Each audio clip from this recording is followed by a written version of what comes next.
Okay, hello and welcome everyone to episode 7.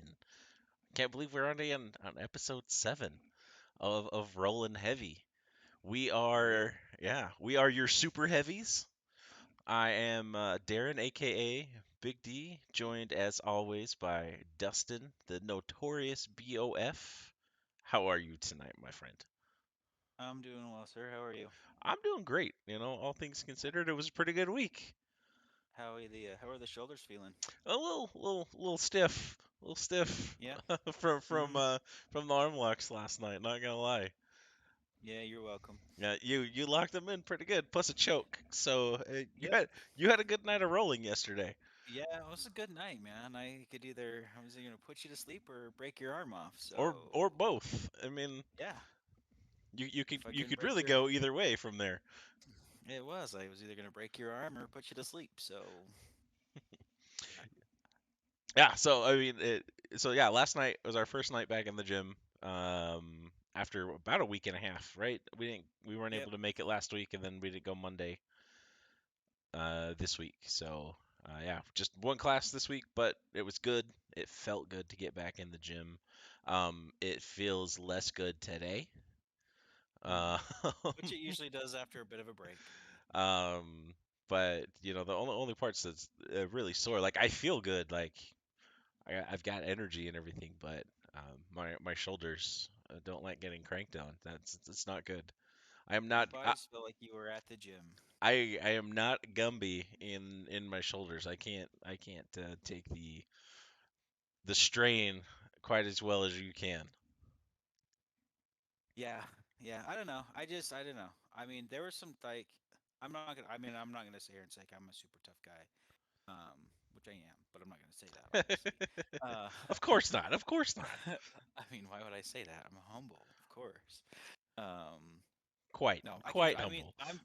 I'm feeling it. I feel it in my shoulders for sure. Um, like I can definitely feel it in my shoulders too. Not so much down in the elbow area, but my shoulders know that they were put in the way that they weren't supposed to be put in. So Yeah, and I struggled last night with the move. So everybody knows we did. It was our very first time. I've never even heard of this armbar. It's called the violin. So essentially, we practiced it doing it from full guard, so from your back, mm, which is good because that's where I need to work, as we talked about last week. I need work from the guard, um, but where you basically you break their grips and take one of their hands and you essentially put it behind your head, off to the side of your head, and you shrimp out, and then that's just a nice, easy way to kind of isolate the arm and start to crank on it. yeah, I've seen it and been called other things. So I can't remember the name right now. That's the first time I've heard it as the arm violin. I've never heard of that before. I like the move looked very familiar from obviously being some of the YouTubes that I've watched. Yeah, Uh, but the name wasn't different. I mean, I don't know if this is a gym name for it or if this is a I've never been called that. I mean, obviously there's a million different names for the same different move, but I've seen the move. I haven't heard of it been called that before, but now I actually have. Oh, cool. The arm. Now I can, if I wanted to study it more, I can actually. Okay, the arm violin. right. Yeah, and I looked it up today, and there's quite a few videos of the violin, and I actually stumbled across one where our professor was demonstrating with somebody else in another gym, which was pretty cool to see a couple of years ago. Uh, That's cool. yeah, I didn't recognize it at first, and then he sat up, and I'm like, hey, that's our guy. That's our guy. Although it did feel pretty good last night when I did it and I was able to lock it in, and then I look up, and then Johnny just gives me the thumbs up. I was like, thumbs up? Like, yeah. It was a little boost in my Yeah. spirits because I was struggling yesterday. Well, and he's legit. So if he gives you the Yes, thumbs up, you did it right. yes. Yeah. Yeah, and speaking of legit, we were talking about last week. We got into a little bit of the history of Brazilian Jiu-Jitsu, and I was talking about, how it's got a pretty interesting past, and it's a relatively new. at least Brazilian Jiu-Jitsu, I should say, a relatively new martial art. And we get a question from a listener, David, who wanted us to dive in a little deeper to the history of Brazilian Jiu-Jitsu and maybe how some of these moves got their names. And so that's going to be our topic for this. This is the history according to us and our research of Brazilian Jiu-Jitsu. But Whatever Google has told us. yes, whatever. I mean, we got quite a bit of stuff from Gracie places, so I feel like it's got to have a little bit of validity to it. If it's But got a Gracie name, there's probably it's got a pretty hardcore ethos. So I yes, would say yeah. yeah. But speaking about being legit, and with Johnny. So if we were ever to, we were talking about it earlier today, and if we were to ever get our black belts, so if we stick around long enough and end up getting our black belts, um, would basically be able to trace our training lineage, if you that's what you want to call it, directly back to um, the founders of jujitsu. Um, and it's not very long. Um, our professor learned from Pedro Sauer, who got his black belt directly from Rickson Gracie and Helio Gracie. Rickson is, I'm pretty sure he's the son of Helio. He's either the son of Helio or Carlos. I don't remember which one. Um, yeah, and then there's Carlos Gracie and then Matsuyo Maeda. So that's pretty cool to say. So if we stick around doing this for another, I don't know, 10 years, and we finally Yeah. get to put that black belt around our waist, Mhm. we'll be able to trace it Yeah. all the way back to kind of the foundings, which I think is pretty cool. I don't Mhm. know if a lot of people can say that. So I don't know. I thought it was pretty cool to see. No, that is cool to see, and that's just it too. And it's like, and you mentioned his name, it's Umaeda, right? Like, and he is like Carlos and Helio turned it into what is Brazilian Jiu Jitsu. Matt Maeda is more of a what like a judokan, like a judo guy. Judoka. Yeah. So yeah, this is yeah. It's a good point to just like jump right in. So yeah, Maeda was Japanese, judoka, jujitsu practitioner. Um, it's a little bit different than how Brazilian jiu-jitsu is. It focused on mostly takedowns and cranking arms and that kind of stuff. Um, Something I learned while doing some research is it's pretty well believed that that jujitsu was an alternate form of fighting for samurai because it was an unarmed form of combat for samurai, and the thought is with it having one origin, I guess in Japan there are a couple of other martial arts that have similar styles that started around, but I think it's pretty readily accepted that uh, Brazilian Jiu-Jitsu and Maeda in this form came from Japan and has its history through Japan. But when samurais, they would eventually get disarmed, or they're in hand-to-hand combat with another person that's in heavy armor. Punching and kicking not real effective, right? Not so much. If I've got heavy armor on and you've got heavy armor on, if I punch you in the chest, like it's not really gonna do anything. Might as well just be shadow boxing at that point, right? Yes, yes, just punch, punch, punch, punch, punch. That, that you feel that? No. Now I'm tired from punching in this Yeah, suit of armor. yeah. Just can you take that off real quick? Yeah, so they needed an alternate form to fight, and so they developed this the jujitsu, um, which funnily enough stands for the gentle art. Yo, Um, but doesn't look gentle. it doesn't Doesn't feel gentle. does not feel gentle. Um, That's what I was doing. I was by choking. I was just rocking you to sleep. Yep, that's all. Just I took a Yeah. nice little nap, gentle nap. Yep. Hmm. But yeah, the idea was is to have these elite samurai when they're eventually in hand-to-hand combat without a weapon be able to still be effective. So it was focused on taking your opponent to the ground, not so much on striking, and then focusing fragile points of the body, which are your joints. That's where all of the your locks and everything come from. So, that being said, obviously it developed through the years with the samurai and whatnot, but then it was a pretty well established martial art in Japan. And there was a very prominent school that taught jujitsu. Also, here it is jujutsu. There's a couple of different pronunciations for it, or pronunciations. And this Mitsuyo Maeda. I'm just gonna call him Maeda because I'm gonna butcher the rest of his name. Mayet is easier to Maeda, say. yes. I'm gonna change what I call him here in a little bit, but we're getting there. Yep. Um, Can't put the cart no, before the horse. no. Got to tell the story. So he was a prominent instructor of jujitsu in Japan at a very very high end academy. So he decided he wants to travel to America and he wants to bring jujitsu with him. There were also obviously there were other famous judokas and people that did jujitsu and um, I think in like 1904 Teddy Roosevelt trained with a guy named Yamashito.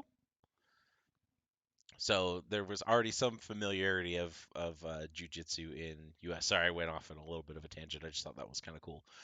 Um, No, so just I mean, it's in like it's it's like it was here, but it wasn't like yeah, it was here. wasn't like popular. People knew of it, but didn't really know it, I guess. Yeah, it's like the old Jack. It's like Jack in the Box. It's around, or at least it used to. It's not McDonald's. Like it's around, Yeah, but not everybody knows about it. I mean, I see commercials for it all the freaking time, so I feel like there should be some out there, right?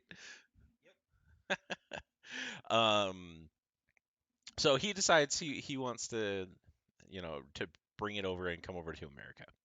Um, so on his way, he makes stops. He goes through, England. He goes through Belgium. He goes through Spain, and challenges absolutely anyone and everyone, any size, any weight class, any martial art to fight, and wins, and wins handily. Um, the stories say he had thousands of fights throughout these years that traveling from Japan over into America and was undefeated. He would take on anybody and just was able to just readily defeat them, take them down, and win, no issues. So Which let's be honest, that's probably several hundred, but still, yes, I mean if you see a fighter with a record of 250-0, you're like, well, okay, he probably is yeah, maybe semi decent of what in at what his yeah. at what he does. And I think even more impressive, like he was a little guy. Like he was 5'5" and maybe like 140 pounds. So he was a real little guy, and taking on people much taller, much heavier, and using the jujitsu techniques, able to easily beat them. While he was in Spain, he had a particular string of victories, um, and the people in Spain dubbed him Count Coma. I tried really hard to find why exactly he was given that name, but um, there's no real evidence. I can only guess is he put a lot of people to sleep. That's what I saw is he kept putting people to sleep in comas, right? And so, you didn't do that once, cool. You do that 100 times, okay. Yeah, And right. I think that, really- yeah. And Count Koma now I think is like a kind of a standard jujitsu term, right? It's he got, and it's actually like a finish. It's like that's what they'll say. Oh, he got Count Koma. Like so, he got put to sleep. So that's like instead of like a pin, like I think judo uses a pin and stuff like that. Sometimes you just get Count Koma Yeah. in. You just take a little nappy. Um, so yeah, so he gets this nickname Count Coma. He eventually makes it to America. He does fights here. He challenged a very famous boxer, but they never got back to him. The boxer never got back to him. So he never ended up actually having a fight with this very famous boxer. Um, so he works his way through America and then eventually finds his way to Brazil. While he's in Brazil, there was a very famous capoeira fighter who was probably double his size. And he challenged him to a fight. And this is one of the first times that the jiu-jitsu is being, I guess, showcased in Brazil. Um, and this capoeira fighter, he lets him, use a knife. He's so confident. He lets him, bring a weapon and everything. And even though he's double his size, just wins. Disarms the guy, puts him down, and I think they said he beat him in about 6 minutes. I think is Yeah, what's pretty well agreed on is he beat this big guy, he disarmed him, and uh, won the fight in 6 minutes, which yeah. is pretty impressive for a 5'5" guy, 140 pounds, beating somebody double his size. Basically, yeah. Fighting someone that's what I he was like 6'1" or 6'2" and 200 plus pounds. I mean, he was not a small. No, he was a very And very large man. very large and quite a bit, probably quite a bit stronger Yeah, for than. sure. And you know, beat him like no issues. 6 minutes to beat somebody that big. Just the amount of sheer, I guess, like even just exhausting trying to move somebody around that's got 80 pounds on you is ridiculously hard. Um, but it spoke to the techniques and forms of jujitsu and how they could be effective against anyone. You don't have to be bigger than them. It doesn't matter. Um, it's all about leverage and using your body to get their body to do what you want it to do, right? Hmm. So eventually, like he's in Brazil for a little while, and eventually, a young teenage Carlos Gracie sees made a fight. At the time, the Gracie family, I think their father was a pretty prominent businessman. I think he might have been a politician. But he was pretty well known around where they grew up, and he had actually met Maeda and were friends. So after Carlos saw Maeda fight, he was like, "I gotta learn this," right? So because his father had that connection with Maeda, Maeda agrees to train Carlos. So Carlos Gracie just takes to jujitsu and um, dives in headfirst and just keeps going and keeps going, and he gets so into it that he starts to teach his siblings. I think there were like 8 brothers or something at the time. Uh, so Yeah, so that sounds familiar. yeah, so really really big family. Um, but Helio, who I think was the smallest of all the brothers He was, he was quite a bit smaller. by Just a pretty big stature. margin. Yeah, he was not he was not he was probably about Mayetta size, if that.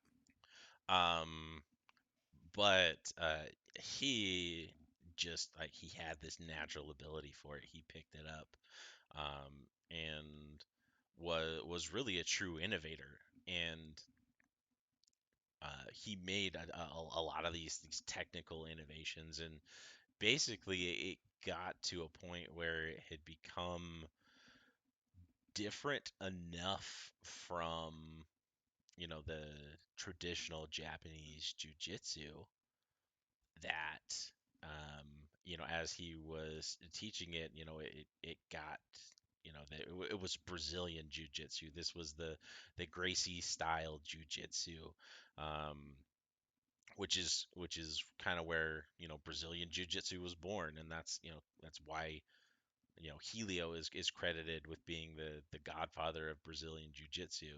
He wasn't he wasn't the first Brazilian to learn jiu-jitsu, but uh, he had so many innovations that he really had to make because he was so small, right?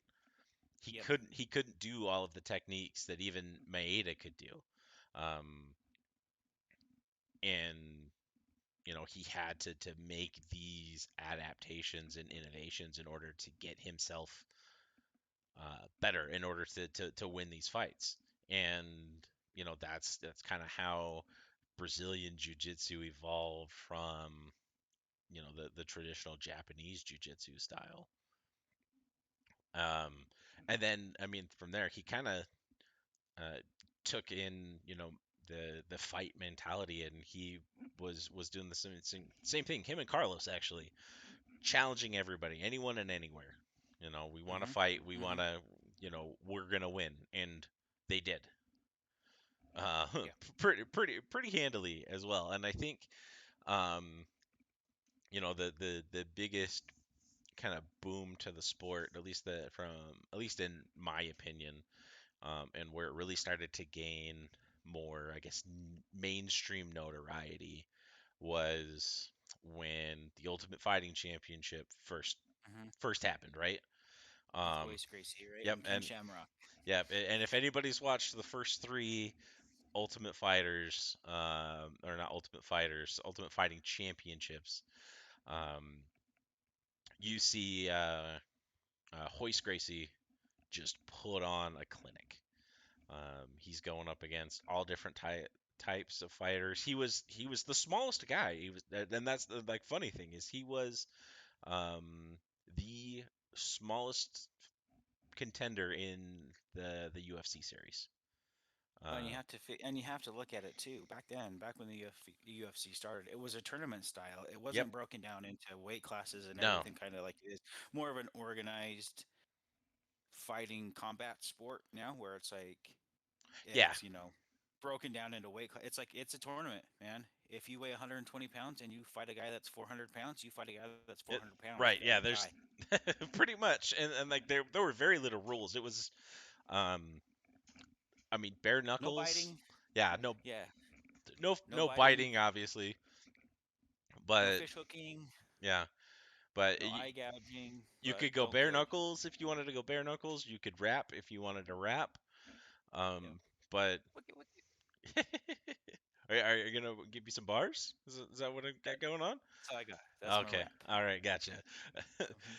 Hmm. And he was small, like he was smaller than everybody else, which kind of a running theme for early jujitsu, is these were small guys able to dominate bigger and stronger opponents, right? Hmm. So the videos are out there. I highly recommend go and watch UFC 1, 2, and 3 and watch Hoist Gracie work. And that's kind of, at least in my opinion, where it's kind of catapulted into a little more mainstream. And now, I mean, I had no idea about it until I started watching UFC years ago.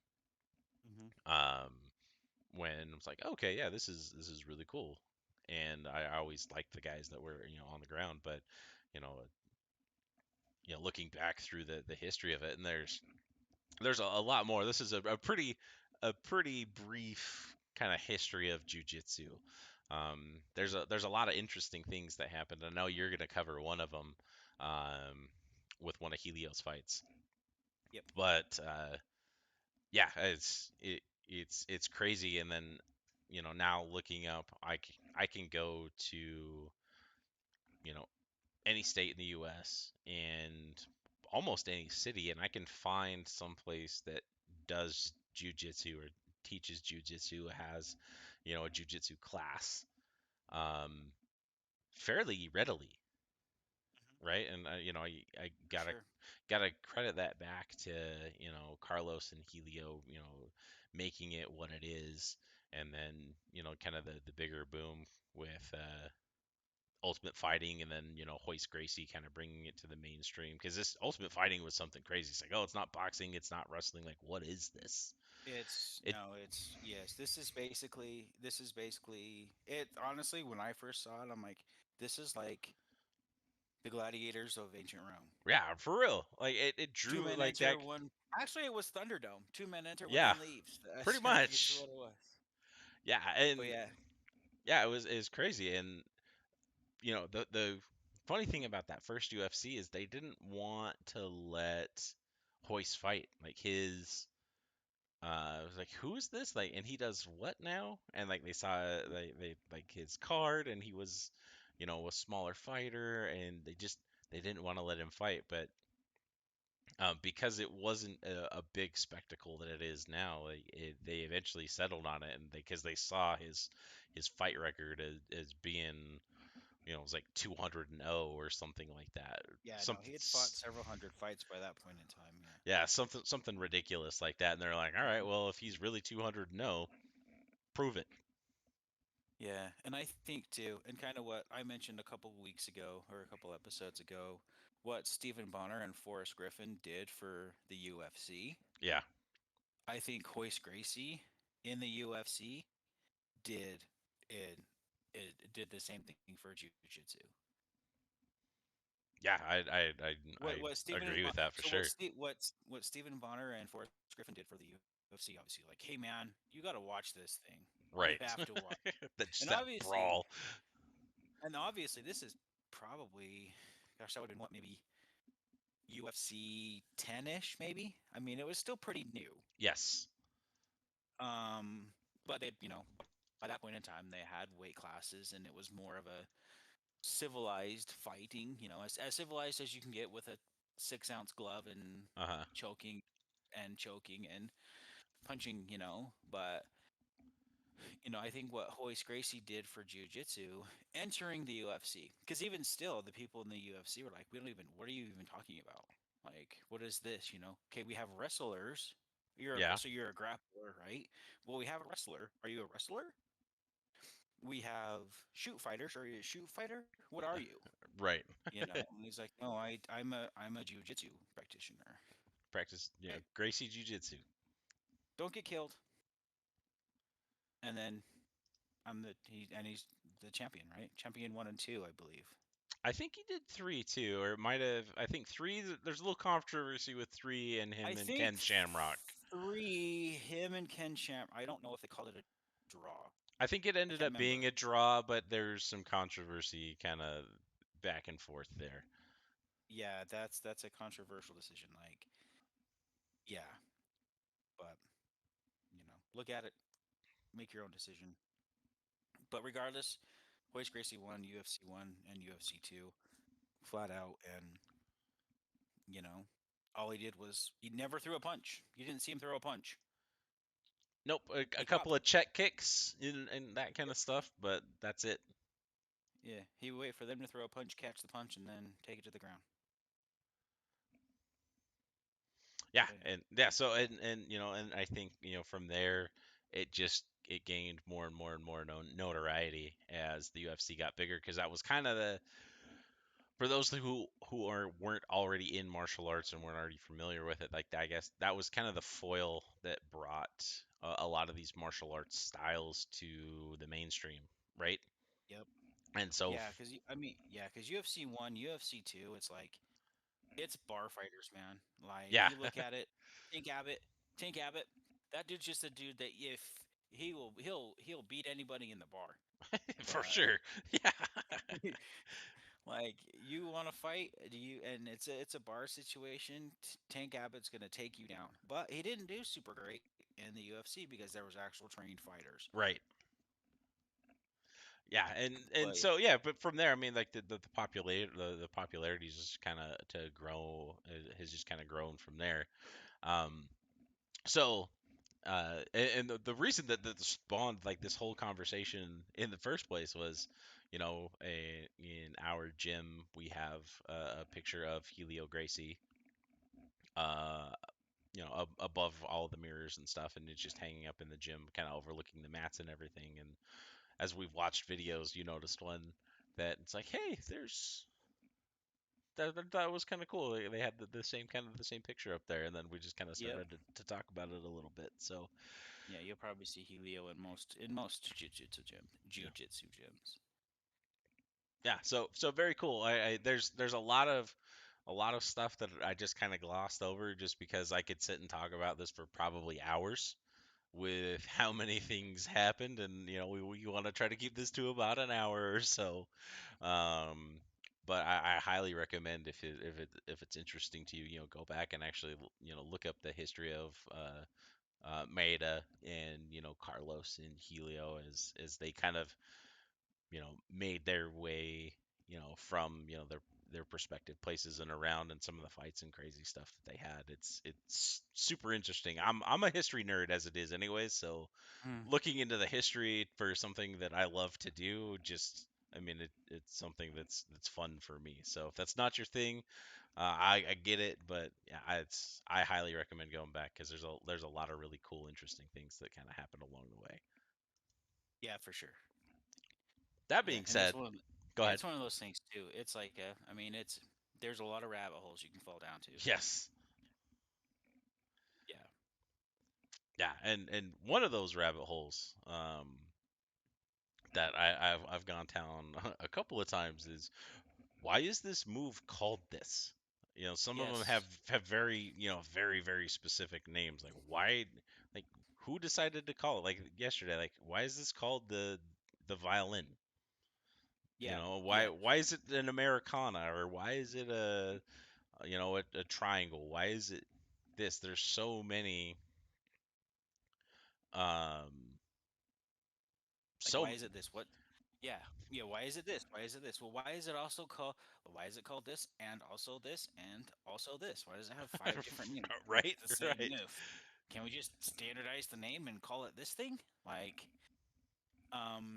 too, and I think too, and is because a lot of the moves, obviously, like I was talking about, we talked about our favorite moves a couple weeks ago. I said my favorite, the moves I like so far, because I'm a kind of a guard.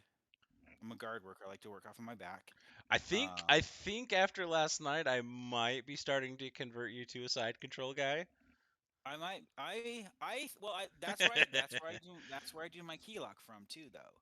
True. So I'm kind of a guard, side control guy, because um, the moves that I'm into, the Kimura, the Americana, and the triangle choke, right? Right. And I think one of the reasons just why the universe was like, hey, you like the Kimura and you like the Americana because technically they're called the big man moves, right? Yes. Right. Right. Americana and Kimura are called the big man moves because they're very much a leverage move. So, and there's two reasons why they're the big man move, right? If you're a big man like me, yeah, like Darren, Yep. uh, a lot of weight on a tiny joint, that's a quick tap out right It there. hurts real bad. I You can have it I can as I can attest to this. A lot of weight on a little joint hurts a whole lot. yeah, like fat man in a little coat is just like fat man on a tiny joint. Yeah. It doesn't work out very well. Fat man And sitting on your so elbow. yep. And so it's called the big man move. And you don't have to honestly you don't have to get in this funky bending position to do it. The Kimura you can easily break it in from the back. Right? It's either Right. and you can describe it. You can disguise the Disguise. Kimura. Disguise the Kimura like, oh, I'm just gonna go for a bump sweep. Nope, haha. Now you're in a Kimura. Good night. Or It hurt so bad I fell asleep. Right.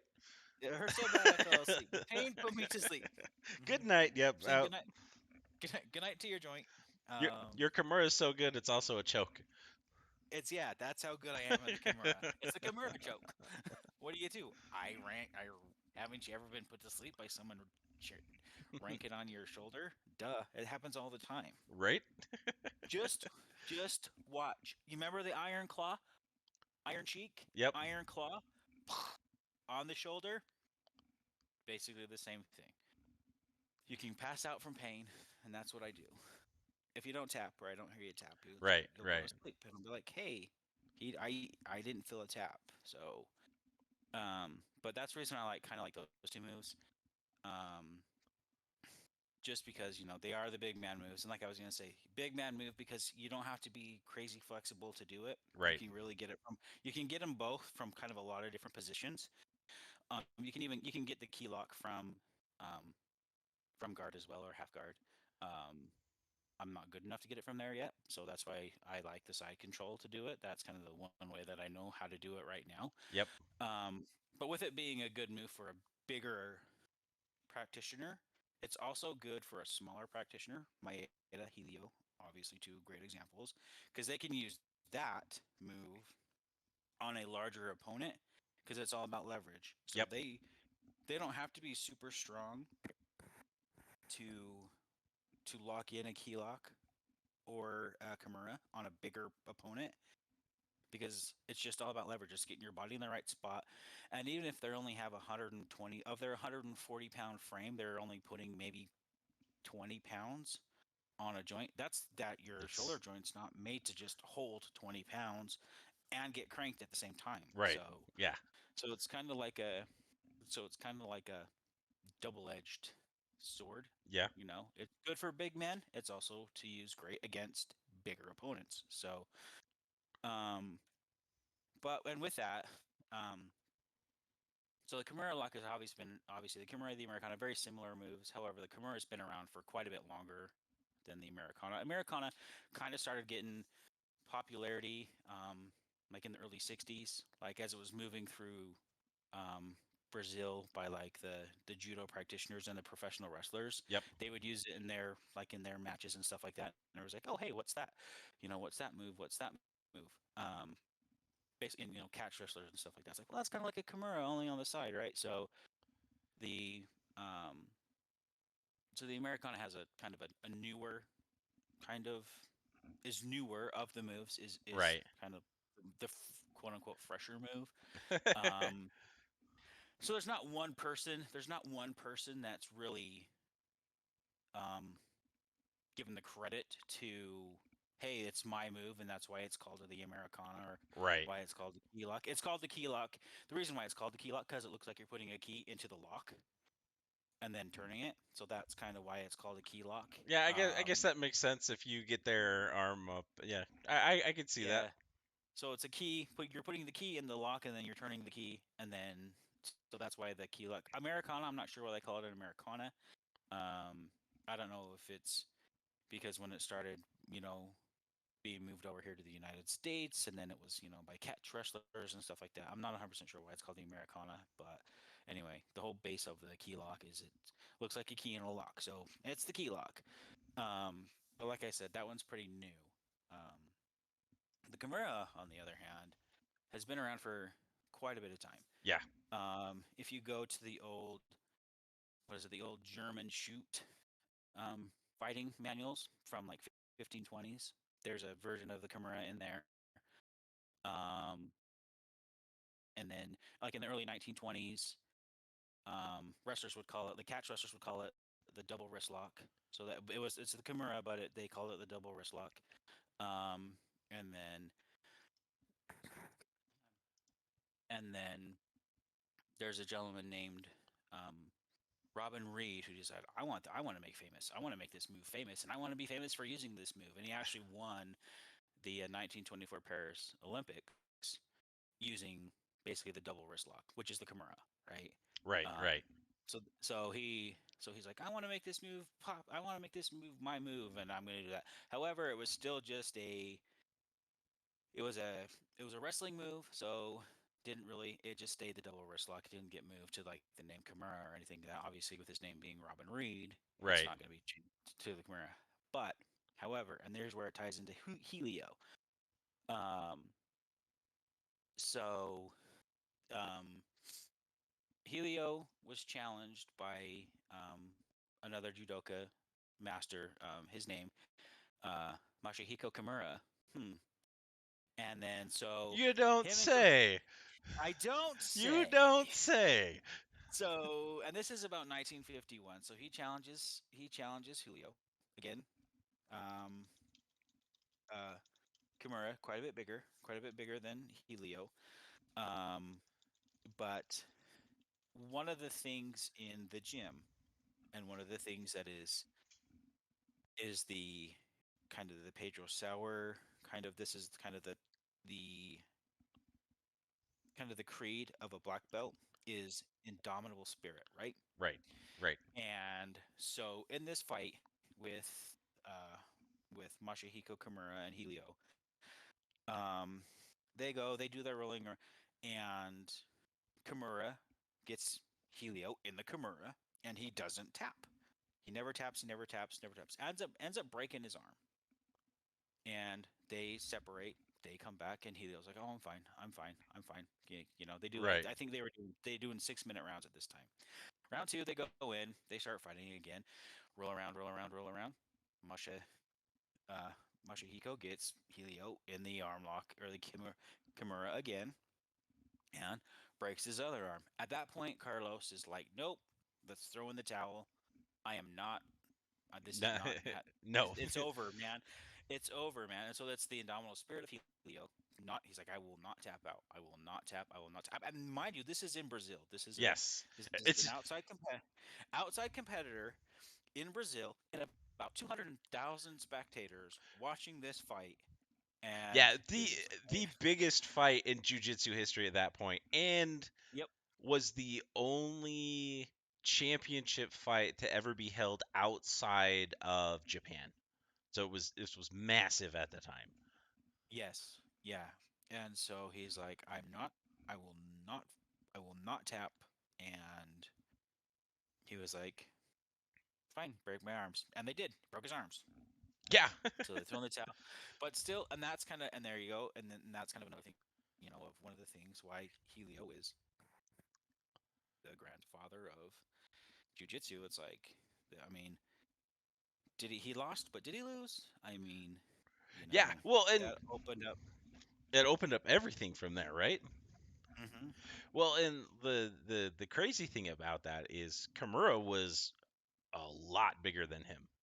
A lot bigger. A lo- You can find that fight. You can find that fight on YouTube, and you can you see. can I mean, see the size difference. He's big. that's a that's a thick fella. I mean, Yeah. that is a big dude. Well, and Like, yeah, and even going into that fight, because Helio was winning all of these fights, and then he challenged Kimura, right? And mhm, initially, Kimura is like, "No, I don't want to fight you. Like, you can't even beat one of my crew." So he sends out his number two, who just happened to also be like the number two, jujitsu guy in the world. mhm, And Helio beats him. I think he submitted him in like 6 minutes. yep, And at that point, Kimura's like, "All right, well, I have to now." yep. And That's my that's number two. You beat my number two. Okay, fine. but yeah, and yeah, it's just crazy. Like if you actually go and look at the video, uh, the size difference, and I've seen like they've played up the size difference a little bit, but there's like no, he had 80 pounds on him, and I see the two of them next to each other. I'm like, I could totally see 80 pounds between those two. Oh, for sure. Yeah, Yeah. it was I crazy. mean, height wise, maybe. Maybe an inch or two, but just weight, and when we say weight difference, like He wasn't fat Kimura, by any means. Kimura was not a chubby fella. No. Kimura wasn't. Kimura didn't have a a gravy boat. Like he was an in shape, thick dude. Yes. Like he had like he had a bodybuilder. He had a Bodybuilder power body. lifter, Yeah. well, a power lifter build, right? Like he wasn't super cut, but you could tell the dude was pretty rock solid. Yes. Yeah, Yeah. and if you, I mean, and you put that move on anybody with, and if you and you have any a little bit of strength, and that's why we say that's one of the things is what's it being a good training partner Yeah. is taking it slow, and Yeah. especially when you're doing a move like the Kimura, you're Yes. putting it's you put so much pressure on a joint so fast that if you just go to be the spazzy white belt and you just know that you have it and then you're like crank it on, dude. Now You're hurting somebody. your training partner's out of training for probably 2 or 3 months because they have to go get their shoulder You got a reattached. yeah, their rotator cuff is just gone. Yeah, and who knows if they come back? Rotator cuffs are career enders. Yeah. So yeah, I can see yeah. I've having been in a Kimura or two, it hurts a lot. It A does lot of hurt. leverage on a very small point. And it's real easy to put more leverage on it. Mm-hmm. And it's a good move too, and I like it. It's just a good move. It's one of the easier moves to kind of get Yeah. the basic movement of. Obviously, there's like tiny little details you need to work out. And it's a good transition move. You Yeah, know, well, you can set it up from everywhere. Like yeah, there's literally a Kimura set up from every single position. yeah. Set up a Kimura, set up Kimura, set up Kimura. Oh well, and then go. You know what? Okay, well I don't have that. Well, okay, well go for the straight armbar. You know, or Yeah, go for a traditional armbar. Do something. If you can't get if you can't get if you can't get the Kimura based off the way they move, because now they're defending. Well, but that's leaving me the arm. Well now I have a triangle actually, so I'm going to do the triangle.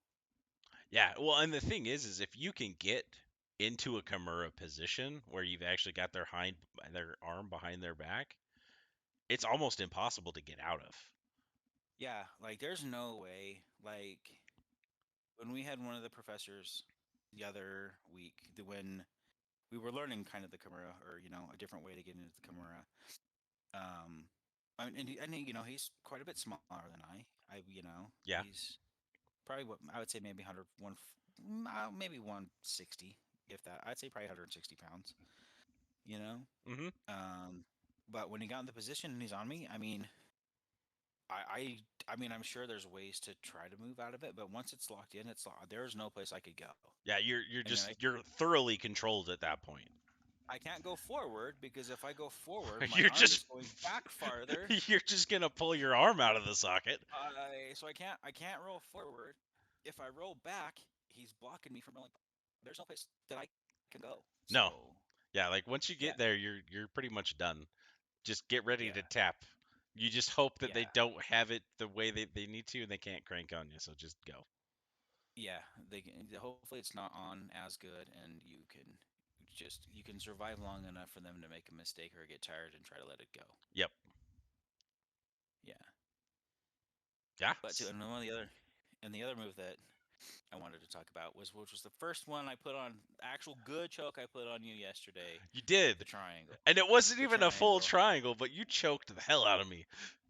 Like the triangle. Like finally, obviously we were working on the arm violin yesterday, and trying to learn to transition. If they do this, then here's your triangle choke. And so we practice on the transfer from The the violin to the the the violin triangle.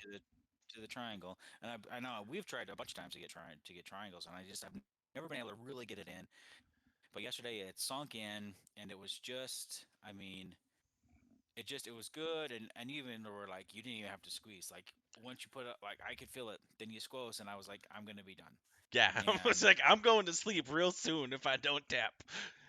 it's good, and it's good because if you don't, you have about 9 seconds, and then you're done, and then you're like unconscious. So if you Yeah. want to fight Well, it, fight it for 7, and then tap out at 8, so well, and that then you can get some the long look on hold your time. face last night as I was tapping, and you're like, "Wait, huh?" Like I you were didn't know. surprised you weren't even fully in position yet, and then you No, finally I let go. felt like it looked good. It looked tight. It looked a lot tighter than it had ever been. At least that I've ever been able to get on you. Like Yeah. it looked tight, and I'm like, hey, maybe I have it. And then you're like, then you tap, and I'm like, what? Did I do it? God, where's my star? Where's my stripe? I did it. Where's my stripe? Yep. I'll give you the thumbs up. I give you the thumbs up for what it's worth. You get my thumbs up. Hey, you know what? And you got a thumbs up from Johnny. That's basically me getting a thumbs up from Johnny. I'm gonna take it. Hey, I got my gold star. I feel good. Yeah, yeah. So I'll take it. Um, But just to kind of break down a little bit of the history of that of the triangle. Obviously, it's a triangle choke because as you put your legs across the um, the shoulders of your opponent, it forms a triangle, right? Right. Legs kind of go out at an angle, and then they meet at the kind of at um, at a point behind their head where they're kind of horizontal. So that space looks like a triangle, i.e., triangle choke. Yep. Um, you know, and this one not a ton. Again, still kind of definitely not around as long as the Kimura, not 500 years old. But we got about maybe about 100 years old. Um, again, usually originally a judo move, and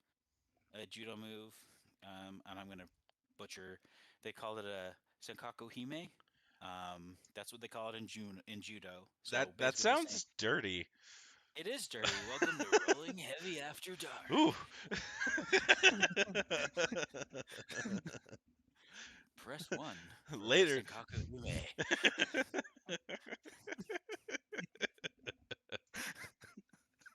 Okay. Yep.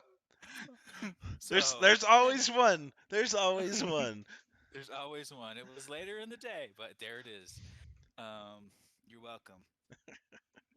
Anyway, so yeah, so originally a judo move. Um, kind of really, um, again, everything. The origins kind of unknown. Where did it truly start? Where, Right. when, how, why. But the first kind of registered in a competition move was in 1941 by a what was he a judo competition, a Yeah. Japanese judo, what are the judokans, now the Yachibi Kenomitsu and his apprentice Masaru Hayakawa. So I'm sorry if they're listening. I apologize for butchering your names there. Yeah. There you go. Um, so they kind of broke it into competition in the 1920s. But then really the worst kind of where it got more popular, especially in America, is when it actually showed up. So if you watch here, we talked about UFC 1 and UFC 2. Watch UFC 2 and watch the Jason DeLucia Scott Baker fight, and that's the first time we see a triangle in the UFC. Okay. I didn't know that. Yeah, so Jason DeLucia, that's how he beats Scott Baker, is by a triangle choke. So watch UFC 2, watch that fight, and you'll see the triangle choke. And that's kind of the first kind of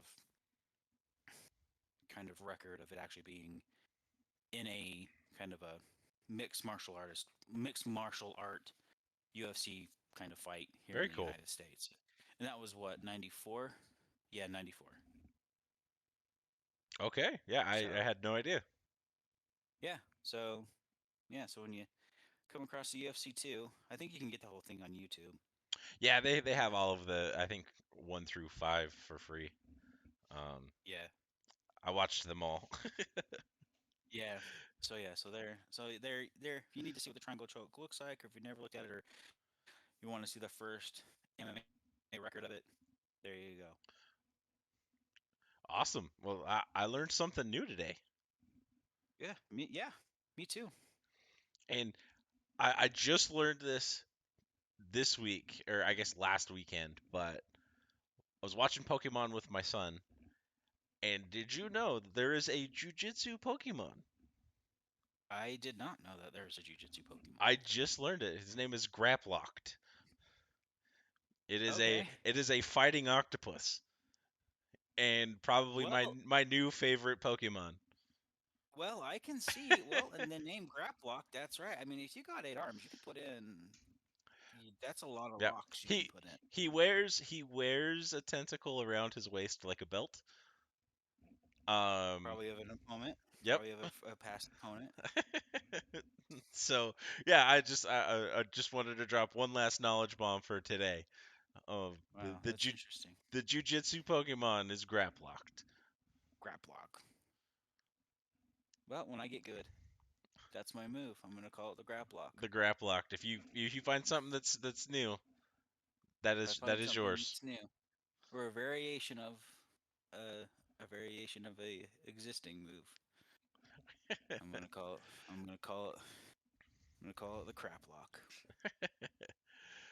And hey, before we go today, we got a question from one of the viewers on the live stream.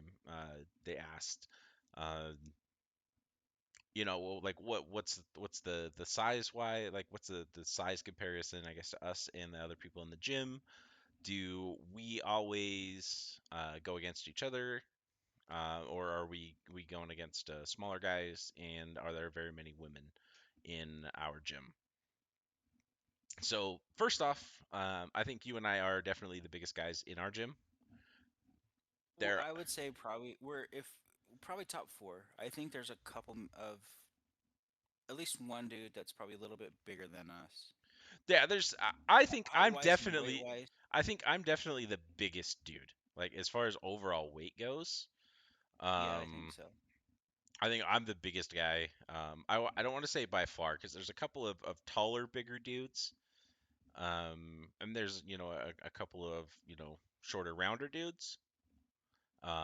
Yeah, But I yeah. definitely think we're in the top 1% of the gym I for would say for we're our size. probably the as I bet you. Yeah, I think it's probably you and one other person are probably the three billers.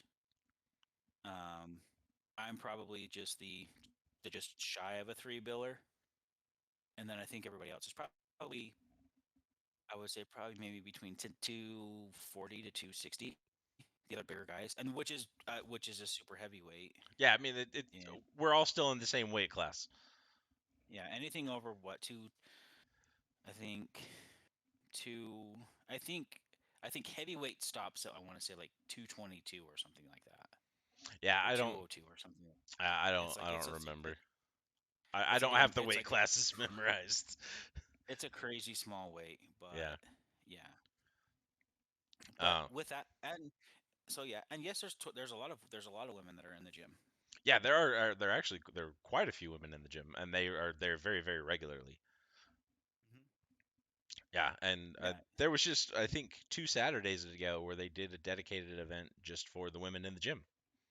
Yep. The girls Girls who and grapple or geese. something like girls and geese. Yep. Yep, Yep. girls and geese. Yep. It was just dedicated right to them, right to girls and geese, and out there smashing each other. And honestly, a couple of the girls from our gym, I mean, went and dominated in Oh yeah, they're the straight IBJFF, killers. the IBJJF tournament that we had a couple of months ago. Yeah, So, a bunch of gold medals. yep. So yeah. And here's the thing, and I will tell you right now, I would not want to roll with a one of those girls because they will crush me. Oh well, yeah, 100%. I don't want to either. No, and two with that, I typically when I roll, I Darren and I usually kind of roll together just because we are bigger people, and I don't want to roll with somebody that's smaller than myself, um, just because I'm not as good as I I worry honestly, I worry about hurting somebody that's smaller than me. Not because I feel that I'm better than them, just because I'm not good enough to not hurt them. Do you know what I mean? Yeah, I know exactly what you mean. And Like if I'm putting a move on you, I can feel the resistance from you. And I will kind of crank it just a little bit harder. If I fight someone that's quite a bit smaller than me, even 220, I feel like I will I will hurt them. yeah, I mean, and not I mean I'm a bigger dude. Obviously, I'm a heavier dude, but I'm a stronger guy. I mean, yeah, you are a very you strong know, guy. in my I've been I in when I was smaller, I 200 and something pounds. I could bench 400 pounds. I could almost bench press double my weight. So I worry about cranking on a cranking on a joint. I'd be okay to choke somebody. I mean, because I can see them tap and I can do that and I can feel them. But sometimes, like especially like in that arm violin that we did yesterday, like sometimes your other arm is either trapped between your body and the other person's body, or way out that you can't hear them, you can't see them tap, and maybe Yep. you don't hear them. So I would just be worried to roll with a smaller opponent until I get a little bit more experience under my belt, Yeah. and I Well, feel and we and I haven't feel like I'd rolled a be a whole lot safer. too. No, no, no, no, no, no. Like I would be okay to roll technique, Yeah, like if we're just practicing like a certain move, but you to know, practice technique, absolutely. But I would not want to roll. I wouldn't want to actively roll with someone that's smaller than me, yeah, I was, unless we agreed to start in a unless we agreed to start in a position, yeah, yeah, and either full guard or something like that. I've rolled with a couple of the guys at the gym. Um, the very first day I rolled with a guy who was probably 100 pounds lighter than me.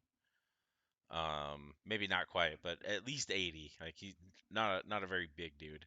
And he wiped the floor with me, like flat out. Granted, I feel like I would fare a little bit better now that we've been doing this for 3 months.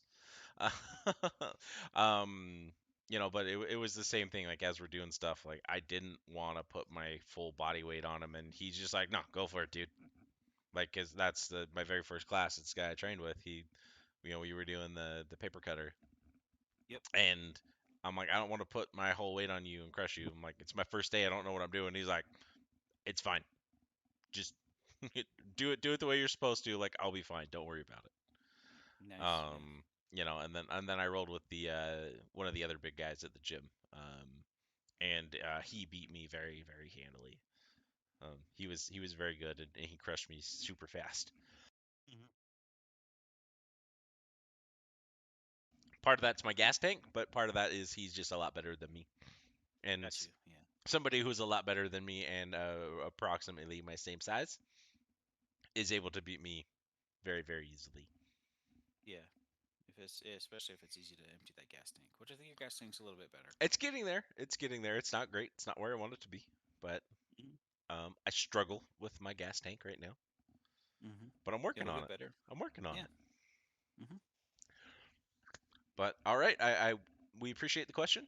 So thank you very, very much. And I don't have any other final thoughts for today. Is there anything you want to add before we close out? I don't. I'm gonna do a selfish plug right here. Go for it. Um, so if you guys are interested for presents for family members, or if you want an awesome Rollin Heavy wood burning logo, um, They're sweet. I'm gonna upload it as the I gotta take a picture of it, but I'm gonna upload it as the um episode, I guess, thumbnail. got you. So go check me out. I think we can probably put a link in, maybe, I don't know, comments or something. Yeah, I'll put it in all the Um, descriptions for you. yeah, put it in the descriptions, or just go to Etsy. Check me out at Pyro Portrait Studio. You'll see what you see what I do. I do custom wood burnings. I got some stock items in there if you want a stock item. I just did a wicked cool Frankenstein, because That it's time of that year. time of year. So but go check us out. Check me out. I'd appreciate it. Just look at it. If you don't want to purchase it, but you think it's cool, tell your friends, tell your family. I'd appreciate any comments. You know, I they're welcome. So Yep. And if you use coupon code Rollin, you get 10% rolling, you get off. yeah, 10% off, 10% off the sales price. So There you go. Can't say we never gave you anything besides a laugh. there you go. Yep, less than 10%. I like it. I like it. Um, well, I think that's all we've got for tonight. Uh, Thanks everyone for participating in the stream. We appreciate the questions. Thanks Dave for the awesome topic this week. It was really fun to dive into the history a little bit more. And thanks to everyone that has continued to listen to us. We very much appreciate your support.